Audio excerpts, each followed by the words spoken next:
അപ്പോൾ നമ്മുടെ അടുത്ത ബിഗ് ബോസ് മത്സരാർത്ഥി എന്ന് വെച്ചിട്ടുണ്ടെങ്കിൽ യമുന റാണിയാണ്. നമ്മുടെ പ്രഡിഷൻ ലിസ്റ്റിലൊക്കെ ഉണ്ടായിരുന്ന ആളാണ്. നമുക്കെല്ലാവർക്കും അറിയാം, ഏകദേശം 150ഓളം സീരിയലിൽ അഭിനയിച്ചിട്ടുണ്ട്. ഏഷ്യാനെറ്റിലെ ചന്ദ്രമഴയിലൊക്കെ ഉണ്ടായിരുന്നതാണ്. അതുപോലെ ഏകദേശം 60ഓളം സിനിമയിൽ അഭിനയിച്ച ഒരാളാണ്. അപ്പം നമുക്കെല്ലാവർക്കും പറയാം, ഒരു വലിയ ആക്ട്രസ്സാണ്, സീനിയർ ആക്ട്രസ്സാണ്. അതുകൊണ്ട് തന്നെ നമുക്കെല്ലാവർക്കും ഒരുപാട് പ്രതീക്ഷയോടുകൂടി നമുക്ക് വെയിറ്റ് ചെയ്യാം പുള്ളിക്കാരുടെ പെർഫോമൻസ് എങ്ങനെയായിരിക്കും എന്നുള്ളത്.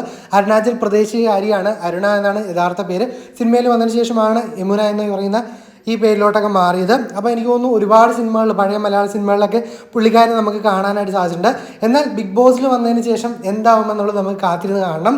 അപ്പോൾ എന്തായാലും പുള്ളിക്കാരുടെ സ്റ്റോറിയിൽ പുള്ളിക്കാരി പറയുന്നത് പുള്ളിക്കാരി ഒരു ആത്മഹത്യയുടെ വക്കിൽ നിന്നൊക്കെ കയറി വന്നതാണെന്ന്.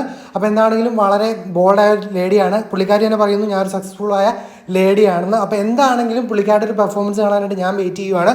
അപ്പം നിങ്ങൾക്ക് എന്താണ് പുള്ളിക്കാരിയെക്കുറിച്ച് തോന്നുന്നത് തീർച്ചയായിട്ടും താഴെ കമൻറ്റായിട്ട് രേഖപ്പെടുത്താൻ ശ്രമിക്കുക.